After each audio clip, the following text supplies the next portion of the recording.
Hello, BookTube. I'm Shawn, the Book Maniac, and this is She Needs No Introduction. Well, she probably does, but she should need no introduction. This is Heather of Soggy, Expat, Booknerd. I'm calling in from Saskatoon, Saskatchewan, Canada, where I now live, and Heather's in Cardiff, Wales. Hello, Heather. Hello. One of the themes of the book we're going to discuss is climate change, and climate change has kind of wreaked havoc on our scheduling of this chat because we tried to do it a couple days ago, and poor Heather was soggy in the worst possible way. A light melting, if you will.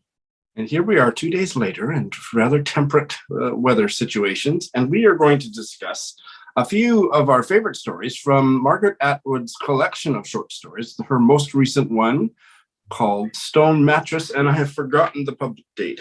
Do you have it in your brain? No, I didn't even know it was her most recent one. It's her most recent short story collection, yeah. 2014, so 7 years. Yeah. We are going to discuss five stories.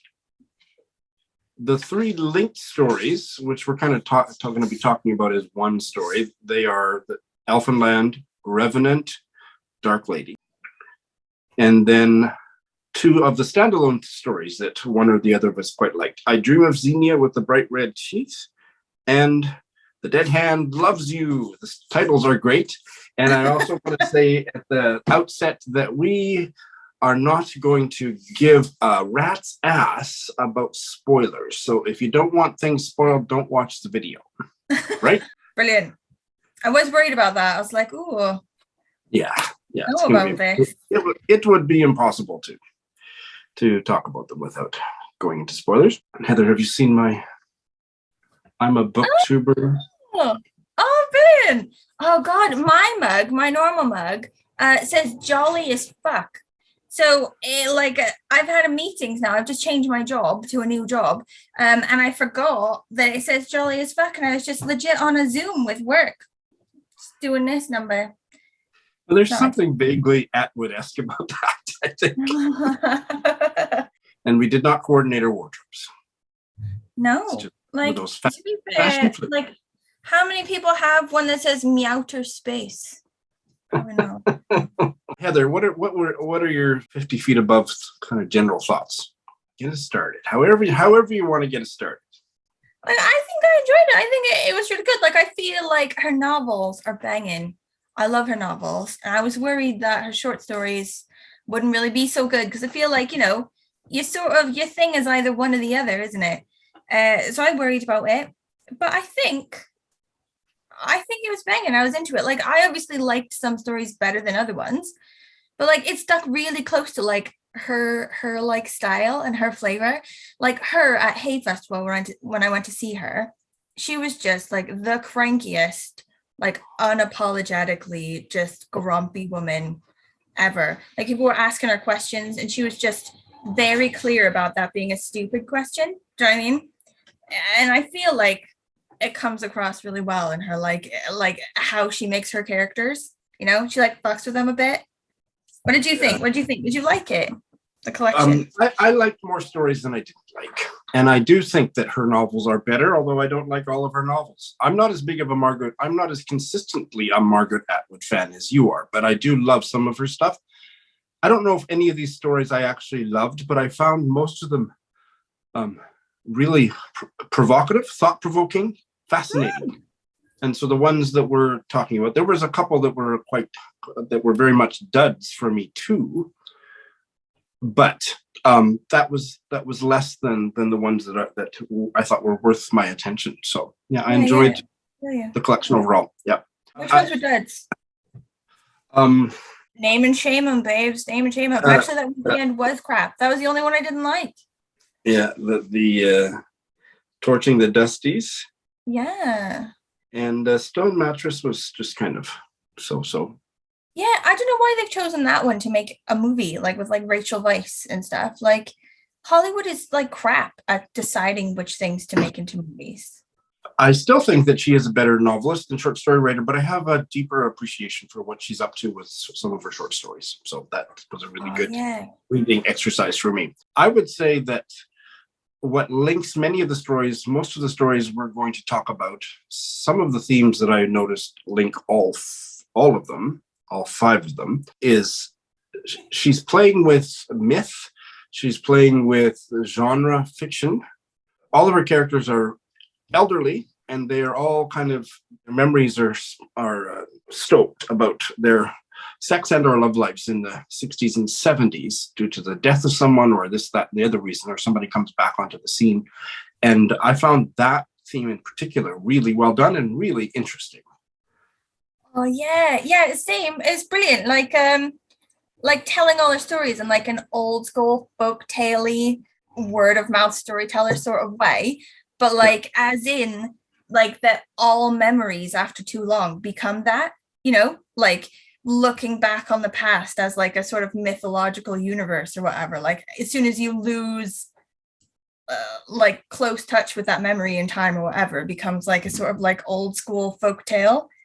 I thought I very loved that. interesting. I didn't think of that specifically. Oh. That's brilliant, Heather. Yes. And and then quite a few of them also had, well, I already mentioned genre fiction, but quite a few of them had writers in them, and that the writers, whether they be poets or horror novelists, they wrote about the characters, and so that also became a part of the story. Oh yeah, I didn't think about that. That's good. Yeah. Those 2 things in particular interested me. I didn't care so much about that these were tales rather than stories, or I'm not big on myths in my fiction, but I did think that she had a lot of great things to say about sex and relationships and getting older, and then also about having a writer in your friend group and what that can, what havoc that can wreak. That will mess up your life. Why don't we tackle the 3 that are linked? Elfinland, Revenant, and Dark Lady. Elfinland is about Constance, and she's probably one of my favorite characters in the collection. And she is somewhat elderly. I don't know, she's in her 70s, maybe even 80s. And her husband's dead, but he talks to her in the house. Yeah. And she thinks that, he's a ghost and he doesn't know he's dead. And she doesn't really want to tell him that he's dead because he might go away. And his most common thing that he tells her, pull yourself together. The other thing about all of the stories, I think, is that there's some aspect of climate change that in the present of the novel, maybe not every story, but certainly in this story, there's an ice storm and she's all by herself. And it's even treacherous for her to walk to the 7-Eleven to get some food or whatever. And she's got all these memories, and her dead husband is, giving her advice and so on. But she is also a really rich, best-selling fantasy novelist. Yeah. This was like another theme sort of throughout them, wasn't it? Like sort of like the over-analysis and like pop culture, like that, or like cults that surround art. Like the art sort of like becomes bigger than the artist, isn't it? Like the work that she does is like one of these like fantasy type things, isn't it? And like people are obsessed. They have academic conferences and like the symbolism and stuff. Right. Yeah. And as we start to jump back and forth back into her past, she was living in Toronto in I believe the 60s, maybe late 60s. And that the hippie district at the time was Yorkville. And there was a nightclub called, I can't remember, but it's famous. Oh, I should look it up because it's famous. Some people watch it. Is it a real nightclub? It is. Oh, see, you bring the Canadian knowledge. Well, I had to look it up myself to make sure that it was, but yes, it is. I did. It's called the Riverboat. And if you don't know that, I think that some references to the riverboat years in some of those linked stories would be confusing. But yeah, it was the coffee house, and several big names, even outside Canada, performed there. For example, Neil Young, Joni Mitchell, Murray McLaughlin, Simon and Garfunkel. So it was a really happening spot. And she was part of that scene. Who was her boyfriend at the time, Heather? Gavin? Yeah, and who's Gavin? Oh, Gavin's like a misogynist, isn't he? He's like this old dude who's into like young pieces. He just likes to, I don't know, think of himself as the world, innit? And like didn't like that she was so popular. and so like successful in her art. That's true, because she actually started, he was a poet, and poets even then and now don't make diddly squat. And so she started writing these fantasy short stories for some rag that published them, and then she started writing novels, and he didn't like that. But you used the phrase "piece of," you said, and then you stopped. But we need to finish that phrase, "piece of ass," because asses are an incredibly important part of the story, because Gavin is such he's such a lecherous scumbag. He's a butt man. He is a butt man. And Atwood, I think, really has quite a lot of fun writing about asses and penises and everything in a lot of these stories. Yeah. She likes a grumpy old man as well, I reckon. Like a disgusting grumpy old man. Yes. And Gavin had written poems about Constance's butt. Oh, yeah. Right? Yes. And she was she didn't have any kind of a feminist reaction at the time. She was quite gratified. It was a really, I thought, nuanced portrait of a woman of that era at that age, not having any kind of a consciousness about how she was being treated by her man, because she liked when he would insult her in public, because she felt it was, he was giving her attention, and she loved the fact that he was writing about butt in his poetry. And then this other lady starts showing up in his poetry. The dark lady. A new model. The new butt. The dark lady, and then she catches them in bed together, and that's the end of the relationship. So that's all in the backstory, but she has this cosmos that she has created called Elfenland. That's the title of the story. And she actually has this big ass piece of software on her computer that her husband helped design, where she actually goes through the portal into this place, and she's got all this, I don't know if it's just notes or graphics or what she has, but she keeps Gavin in a special place in there. And the woman who Gavin cheated on her with, she's tortured daily. They're kept in separate places in Elfenland. Yeah. And Elfenland is referred to as this is a direct quote. She can move the more disturbing items from her past through its stone gateway, Elfenland's stone gateway, and store them in there on the memory palace model, much in use in the 18th century. And I thought that phrase, the memory palace, I think it goes beyond this series of the way all the characters have this memory palace of the people that during that most important part of life, when you're first discovering sex and relationships. Like the best part of that, I think, are like the sort of other woman, Marjorie, sort of being trapped in the stories, is that she like in some way knows that she's trapped in the stories, being tortured. And she's sort of asked, she's like, have I been there? And she's like, yeah, you've been tortured. And she's like I knew that. Like, it's not been nice. It's been and that moment of recognition and reunion happens at the end of the third story. But that's very, very true. It's brilliant. I loved that bit. Yeah. So in this wonderfully warped way, she's also, I think, saying a lot, as she often does in her fiction, about female relationships. Oh yeah. Yeah. I choose me personally to see it in like a lovely way, like her cattiness and her sort of like grumpy old ladiness, I think, melts away here in a bit. Like when she's talking about friendships and like coming to understandings and conclusions and humanity, and we're all humans together in the end, like that may be like a sappy sort of like interpretation of it, but it might have been sappy because it really got to me. I like some of those resolutions very much. But in the meantime, in the middle story called Revenant, we get to really meet Gavin. And he's probably 80 or something, and we don't need to give and then this happened about each and every story. But the main thing that was one of my favorite moments in all of Margaret Atwood's literature, I think, was when this young academic comes to interview him, and he's catchy, he's grumpy, he's flirtatious, he's completely inappropriate. And then he realizes she's actually not doing research on his poetry. She's doing research on Constance's Elfinland series, and she wants him to help her understand which of the characters she is based on him.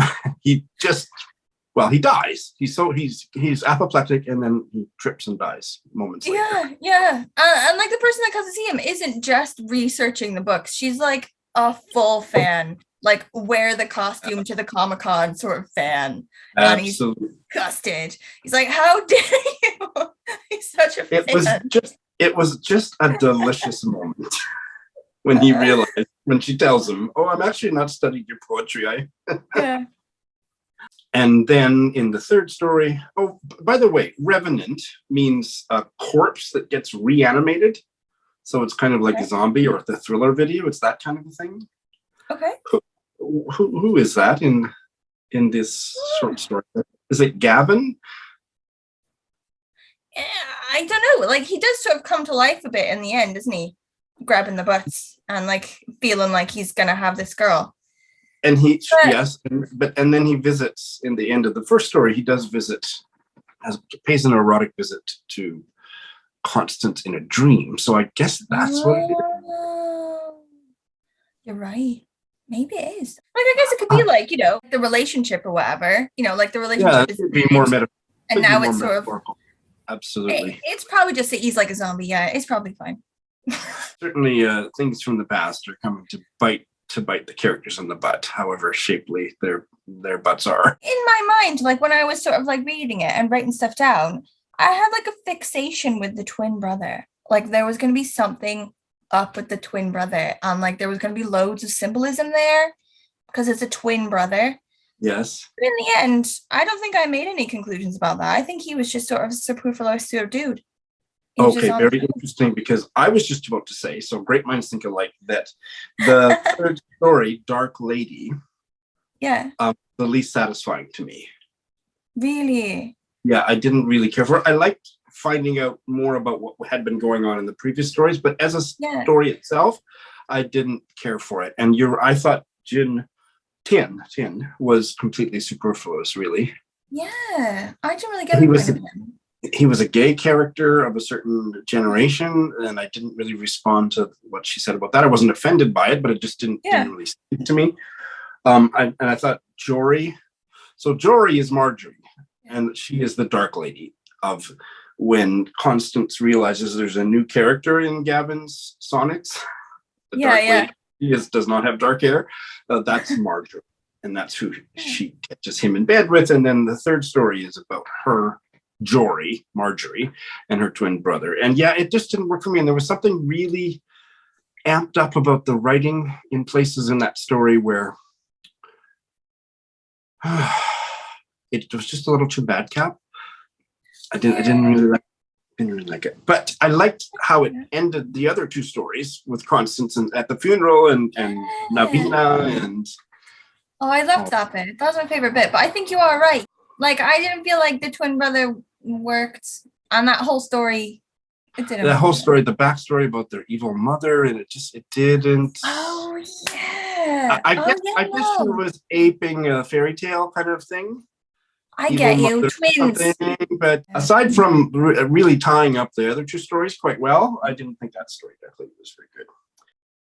I Dream of Xenia with the bright red teeth. Yeah. I love this story. Now, this story doesn't have, correct me if I'm wrong, but it doesn't have like it doesn't have a text, a piece of genre fiction, other than vampire movies. Oh, this is a group of friends who love vampire movies. Well, again, it's like this cult art, isn't it? Like an obsession with like weird pop art, like being obsessed with vampire movies and like analyzing them and stuff. Yeah, exactly. I feel like the friends themselves aren't sort of vindictive, but it's like one vindictive woman, like enemy who comes in as a friend and then just wrecks everything. So I think the three people who end up being friends, like I think they're genuine friends, even though they're shitty to each other. They're just shitty to each other in the way of people who are old and had enough. Do you think it's like vindictive friendships? No, I thought most of it was just a banter that was quite lovely to read, and that also so Xenia. So this is a group of was it one, two, three, four friends, and Xenia's dead now, and Xenia had stolen a man from each of these other friends. Charis, how would you pronounce that? Charis. I think it's Caris, like the Welsh. Thank you, Charis. I think so. Tony, which is a woman, Antonia or something, Tony and Ross. And she stole a man each from each of them. And the worst offense was with, did you say Caris?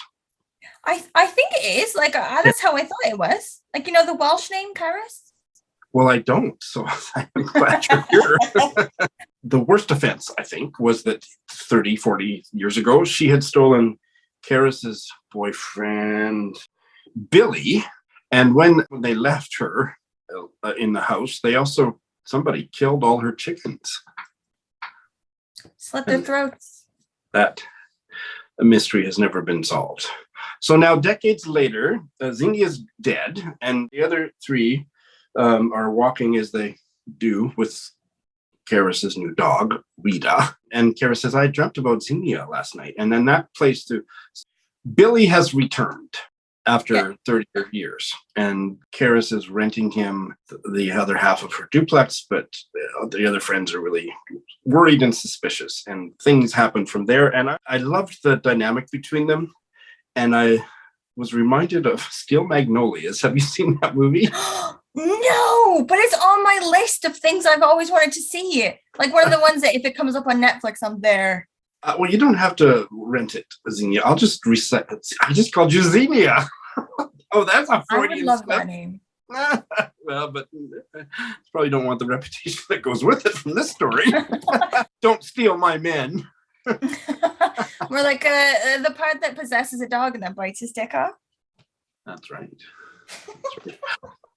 But now I forgot what I was going to say. What the hell was I going to say? When I called you Xenia. Oh, it's like Magnolias, Steel Magnolias. Oh yeah, you don't have to rent Steel Magnolias, Heather. I'll just recite it for you. I have seen it so many times. I'll just recite it verbatim. Brilliant. It's not a good movie, but it has so many good lines. My favorite line, this is not a spoiler for the movie, but my favorite line, my most quoted line from that movie, it actually comes from President Teddy Roosevelt's daughter, said it apparently. Alice Roosevelt Longworth, who said, because the straight saying is, if you can't say anything nice, don't say anything at all, right? But Alice Roosevelt Longworth's version of that, which was also in the Steel Magnolias, is, if you can't say anything nice, come sit by me. Oh, brilliant. Oh, I'm going to be like that. I've already decided, like when I'm a grandma, when I'm super old, that's going to epitomize everything about me when I'm old. So there was that energy, that gossipy, bitchy, witty repartee that was in this I Dream of Xenia with the bright red teeth that I particularly appreciated. And much like the story cycle we just finished talking about, and we don't need to say everything that happened, but by the end, the women have kind of a new perspective on Xenia. Yeah. So yeah, like she's redeemed herself.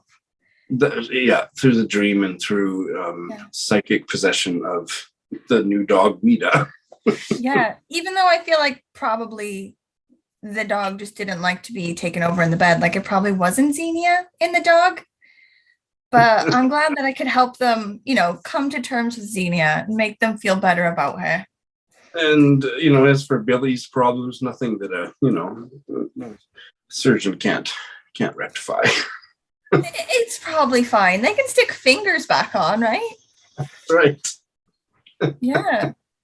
But I definitely want to read this Robber Bride now. I had to sort of go through and just get a basics of the characters and I don't understand it. So I looked it up online and the characters seem amazing. Like this is going to be a really good book just based on the beauty of the characters, like this sort of like wispy, like nature, like psychic tarot woman, sort of high flyer lawyer. Like the Billy, I think is like a draft dodger or whatever. And Xenia like pulls him away and like steals him away and then potentially turns him in as well. Like brilliant. These characters sound fucking awesome. They do. And then the one that you particularly liked, so I'd like you to start this one. The Dead Hand Loves You. What the hell's that all about? Dead Hand Loves You. As you know, it's this guy who is about to get kicked out of his flat. Like, he's young. He's like in college or university or whatever. He's about to get kicked out of that because his friends are like, you don't pay rent. You're a scumbag. Get out. And he's like, no, I've got a deal, whatever. I will write a book and then you guys can have like a percentage of the proceeds of the book. And he's like thinking, I've never written a book before. It's going to be stupid. I'm going to just like hold them off a bit until I can afford the rent, to sort of keep them chill. And then sort of like in a fever, like writes this crazy book that he thinks is just going to be like, like a cheap bestseller type thing with no sort of thought and no sort of beauty and no art in it. It's just going to be the like sleaziest trash that's going to sell. And it does. It's like it takes over everything. It becomes one of these things like the Alphenland or whatever in the first one. Like people are obsessed and they go to Comic-Con and they like phone him up in the night going, okay, I think the symbolism behind the dead hand or whatever. And it's just basically a book about a hand with the guy. He's like in love with this girl and then his heart is broken. So he kills himself, but he leaves a note that before they bury him, they should cut off his hand. And then obviously the hand comes to life. And the hand loves you. Absolutely. So it's a horror movie, but he's basing it on the psychodynamics of that household because he is in love with Irina.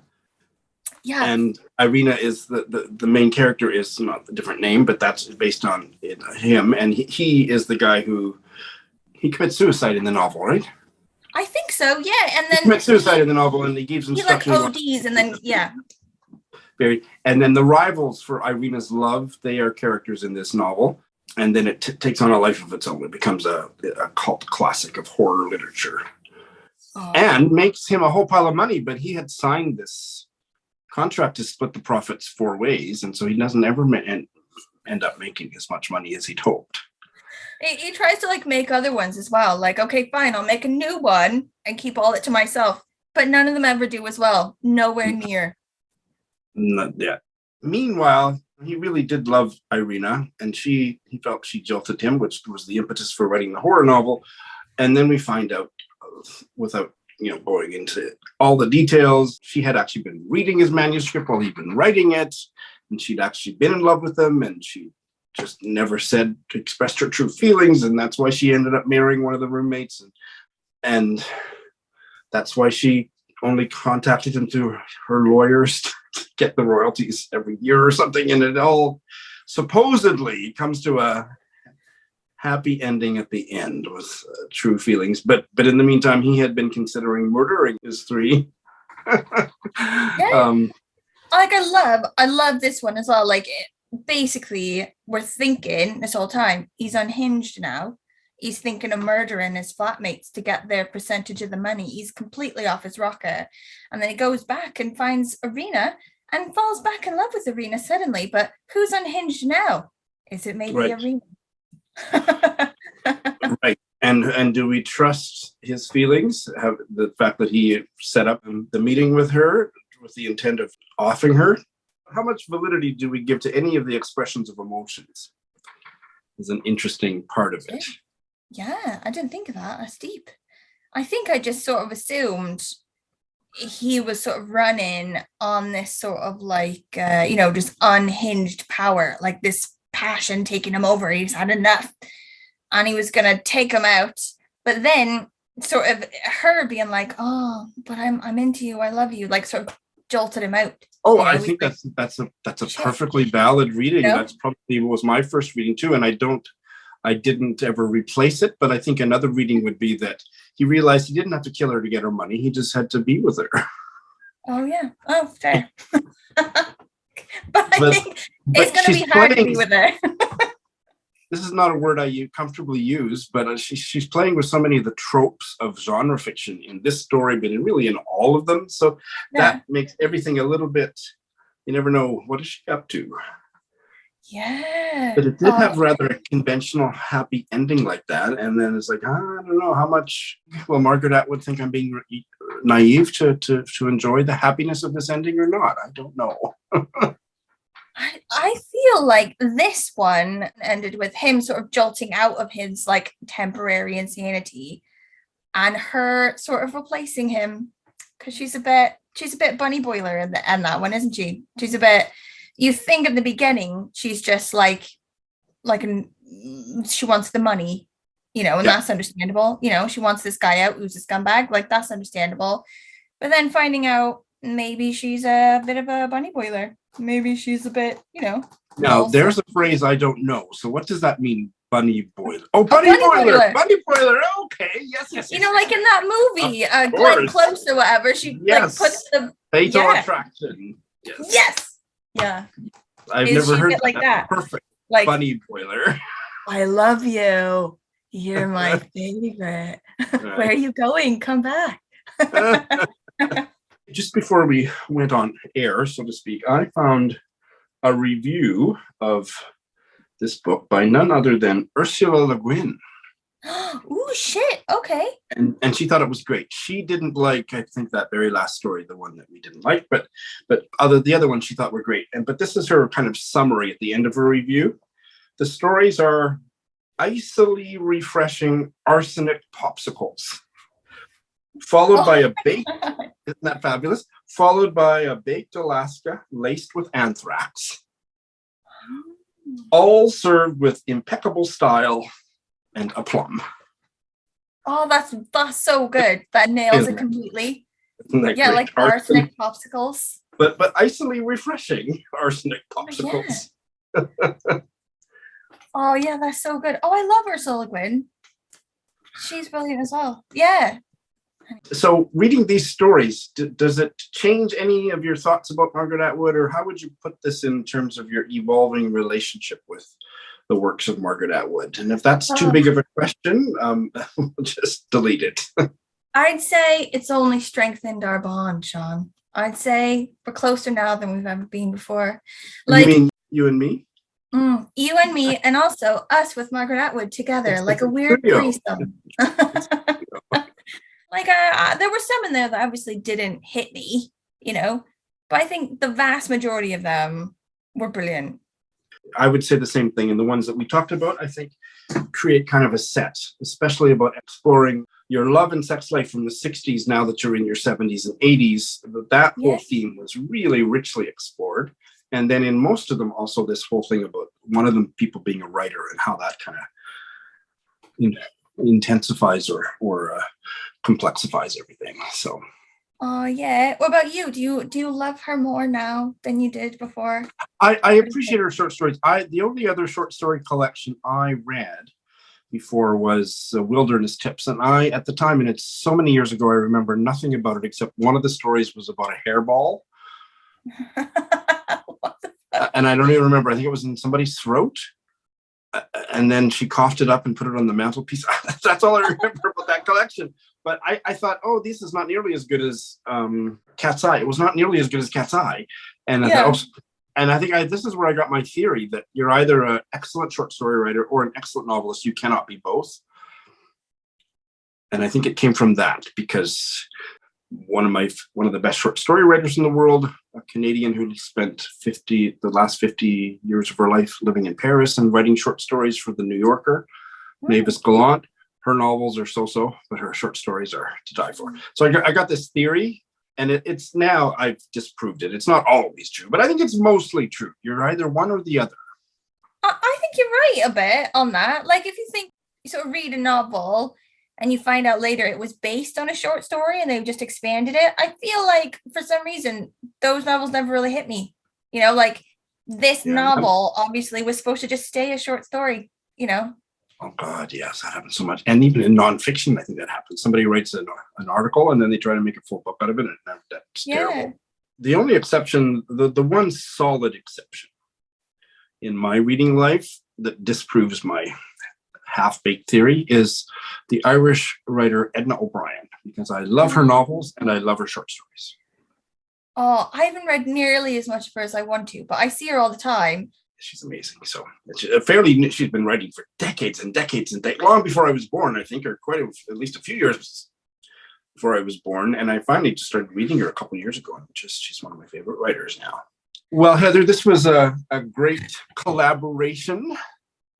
Yeah. Oh, brilliant.